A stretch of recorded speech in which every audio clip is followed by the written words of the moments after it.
سوال کا جز نمبر 1 ہے کہ کیا آلات موسیقی بنانا اور ان کی تجارت کرنا جائز ہے؟ جز نمبر 2 ہے کیا شادی بیاہ کے موقع پر باجے وغیرہ بجانا ناجائز ہیں؟ نیز تفریحاً ان کا استعمال کیسا ہے؟ جز نمبر 3 ہے اگر جواب نفی میں ہو تو ایسے لوگوں کے لیے کیا حکم ہے جو خود ان کا استعمال نہیں کرتے لیکن ایسے تلقداروں کے ہاں بخوف کشیدگی چلے جاتے ہیں جو آلات موسیقی کا استعمال کرتے ہیں۔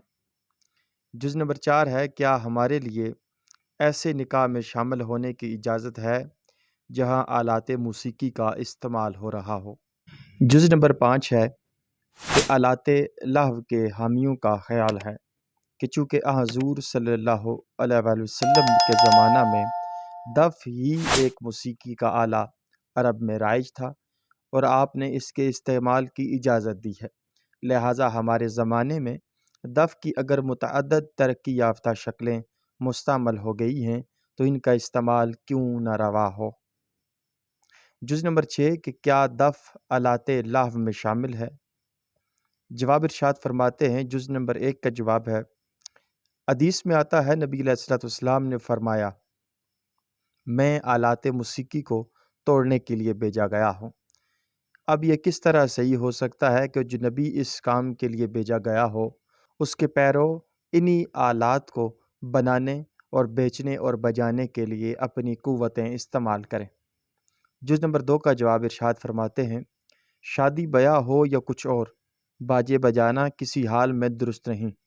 حدیث میں جس حد تک اجازت پائی جاتی ہے وہ صرف اس قدر ہے کہ شادی اور عید کے موقع پر دف کے ساتھ کچھ گا بجا لیا جائے۔ جز نمبر 3 کا جواب ہے، یہ محض ایمان کی کمزوری ہے کہ آدمی اپنے دوستوں اور عزیزوں کی ناراضگی سے ڈر کر ایک ناجائز کام میں حصہ لے۔ رسول اللہ صلی اللہ علیہ وآلہ وسلم اور اصحاب رسول رضی اللہ تعالیٰ عنہ کے ساتھ جو لوگ اپنا حشر چاہتے ہوں ان کے لیے تو یہی مناسب ہے کہ ایسے لوگوں سے ربط ضبط نہ رکھیں جنہیں احکام شریعت کی پرواہ نہیں، ورنہ جن کو ان لوگوں کے تلقات زیادہ عزیز ہیں انہیں یہ سمجھ لینا چاہیے کہ فاجرین اور صالحین کے ساتھ بیک وقت تعلق نہیں رکھا جا سکتا۔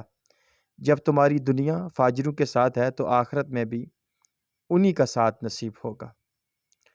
جز نمبر 4 کا جواب ارشاد فرماتے ہیں، مگر یہ خیال رہے کہ مجلس نکاح میں جب کہ ایجاب و قبول ہو رہا ہو اور منکرات و فواحش کی نمائش نہ ہو رہی ہو، شرکت کرنے میں مذائقہ نہیں، بلکہ اولیٰ یہ ہے کہ شرکت کی جائے اور جب موسیقی شروع ہو تو نہایت نرمی اور شرافت کے ساتھ یہ کہہ کر دوستوں اور عزیزوں سے رخصت چاہی جائے کہ جہاں تک تمہارے جائز کاموں کا تعلق ہے ہم تمہاری مسرت میں دل سے شریک ہیں، اور جہاں تک ناجائز کاموں کا تعلق ہے ہم ان میں نہ خود شریک ہونا پسند کرتے ہیں نہ یہ گوارا کرتے ہیں کہ تم ان خرابیوں میں مبتلا ہو۔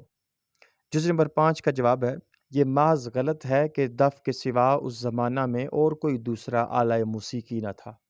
ایران اور روم اور مصر کی تمدنی تاریخ اور خود عرب جاہلیت کی تمدنی تاریخ سے جو شخص جاہل ہو محض وہی یہ بات کہہ سکتا ہے۔ متعدد باجوں کے نام تو خود اشعار جاہلیت میں ملتے ہیں۔ نمبر 6 کہ دف کا نام اگر آلات موسیقی میں شامل ہو بھی تو اس سے کیا ہوتا ہے؟ شادی بیاہ اور عید کے موقع پر نبی علیہ الصلوۃ والسلام نے اس کی اجازت دی ہے اور یہ زیادہ سے زیادہ حد ہے جہاں تک آدمی جا سکتا ہے۔ اس آخری حد کو جو شخص نقطۂ آغاز بنانا چاہتا ہو اس کو آخر کس نے مجبور کیا ہے کہ خواہ مخواہ اس نبی کے پیروں میں اپنا نام لکھوائے جو آلات موسیقی توڑنے کے لیے بھیجا گیا ہے؟